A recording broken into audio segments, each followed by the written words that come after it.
आज बहुत सुंदर सा उपाय है, बहुत सुंदर, शायद आपकी जिंदगी में सबके काम आए, सबके काम आए। और नवरात्र में भी अगर आपकी कोई कामना है, आपकी अगर इच्छा है, आपका मन है, तो जगत जननी की आराधना करो।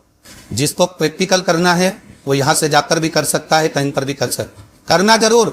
कहीं सीवर वाला हमारा झूठ तो नहीं बोल रहा, इसलिए प्रैक्टिकल करते रहना चाहिए। इतने सारे पकड़ाए हैं, इन्होंने भी तो प्रैक्टिकल करा, तो फल मिला कि नहीं मिला? करो। कहीं सीवर वाला झूठ बोल तक तो नहीं गया, प्रैक्टिकल जरूर करो। और नवरात्र में भी देवी की आराधना का एक स्मरण का सुख है हमारा। ज्योत का विधान है, नवरात्र में देवी की ज्योत लगती है, अखंड ज्योति लगती है, जवारे बुआए जाते हैं, कलश रहता है, ज्योत का भी विधान है।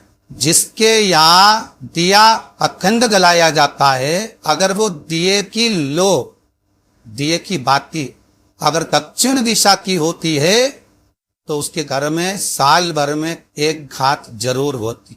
जब दिया अखंड जलता है, उसकी बाती का मुख दक्षिण का नहीं होना चाहिए। अगर आपने देवी भागवत का स्मरण करा हो, देवी भागवत को अगर सुना हो, तो देवी भागवत में स्पष्ट किया गया कि पूर्व की ओर मुख करा हुआ दिया, अर्थात पूर्व की ओर ज्योत जो जलाई जाती है वो संपदा की वृद्धि करती है। पश्चिम की ओर मुख कर कर जो ज्योत लगाई जाती है महाराज, वो वैभव को देती है।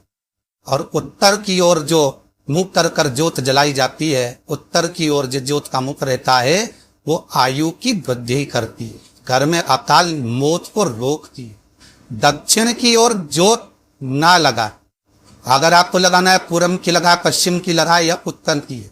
और जितने दिन महारानी जगदम्बा जगतधात्री दुर्गा भवानी, अब की बार माता जी घोड़े पर आई है।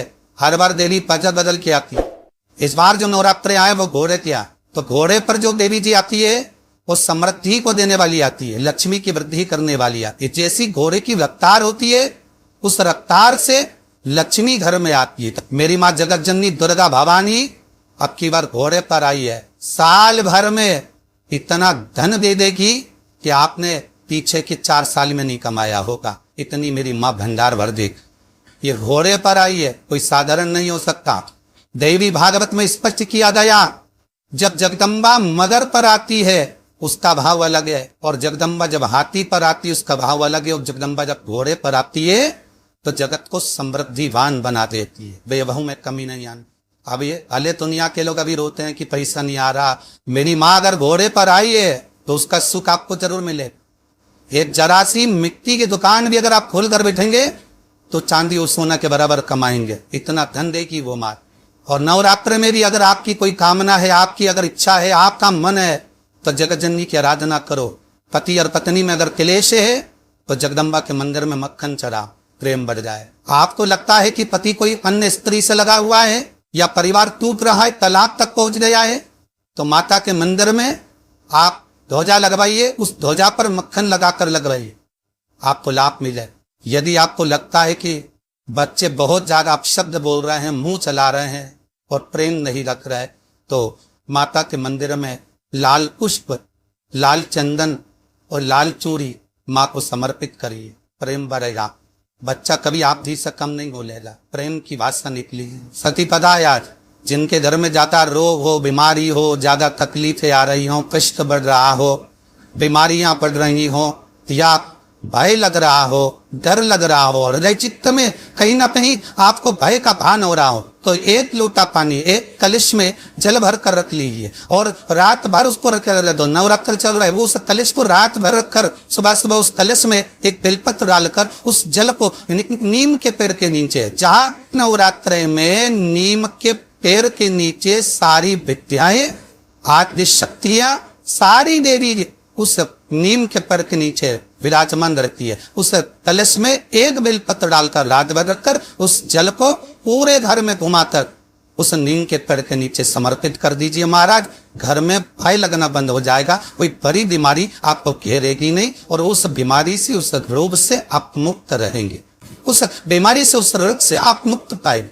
और इस नवरात्र के अंतर्गत 9 लाल फूल और 5 श्वेत पुष्प, ये दोनों, और शिव महापुराण की कथा करेंगे। भगवान शंकर का चरित्र कथा है।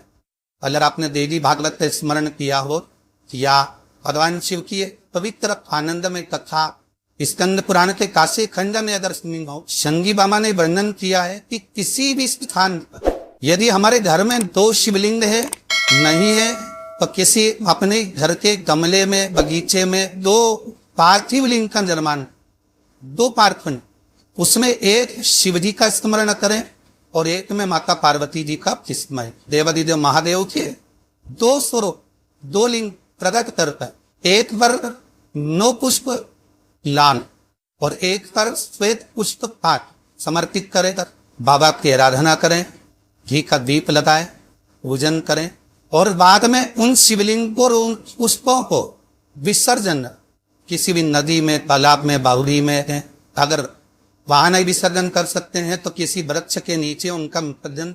तो शिवलिंग का निर्माण वहीं नहीं कर सकते हैं, एक शिवलिंग का निर्माण करें और उस शिवलिंग के पास में ही एक छोटा सा मिट्टी का ढेला रखकर मां जगत जननी जगदम्बा का भी पूजन कर। चैत्र नवरात्र में, शारदीय नवरात्र में, आषाढ़ी नवरात्र में, आदिक पौष नवरात्र में हम जगत जननी जगदम्बा की जब स्थापना करते हैं तो हम कलश की स्थापना क्यों करते हैं? आखिर कलश में ऐसा क्या है? कलश के अंदर आखिर ऐसा क्या विराजमान है कि 33 कोटि देवता उस कलश के अंदर आकर बैठ जाते हैं? हमारा शिव महापुराण की कथा कहती है, हमारा भगवान ओघरदानी शंकर स्वयं आद्य शक्ति जगदम्बा से कहते हैं कि जगदम्बा तू क्या चाहती है? वो है तो जगत जननी जगदम्बा कहती है कि जहां मैं हूं वहां शंकर है, ये आपने कह दिया, पर जहां शंकर है वहां पार्वती का होना जरूरी है। उसके लिए सिद्ध करने के लिए एक स्थान ऐसा बनाया जाए जहां पर शंकर विराजमान है और शंकर के साथ पार्वती विराजमान है। तो शिव जी ने कहा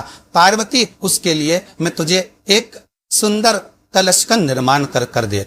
भगवान कुंभ का निर्माण करें, भगवान कलश का निर्माण करें और भगवान स्वयं ब्रह्मदेव करें कि आप ऐसा निर्माण कर दो जिसमें 33 कोटि देवता सुता विराजमान हो जाए। तो भगवान ने उस कलश का निर्माण कर दिए। आप कलश का निर्माण करा तो स्वयं भगवान ब्रह्मदेव बोले प्रभु इस कलश के अंदर मेरा स्थान का बहुत ध्यान देना महाराज। कलश का जो मुख होता है उस मुख पर भगवान विष्णु का स्थान होता है। किसका स्थान है? भगवान विष्णु का। थोड़ा सा नीचे आओगे जहां से कलश का मुख दबा हुआ होता है वह जगह भगवान स्वयं शिव की होती है। किसकी जगह है? भगवान शंकर की। कलश का अग्रभाग नीचे का भाग जहां से फैला हुआ होता है वह ब्रह्मा का आधिपत्य स्थापित होता है। फिर कलश का जो नीचे का भाग होता है वो भगवान शिव और शक्ति का स्थान होता है।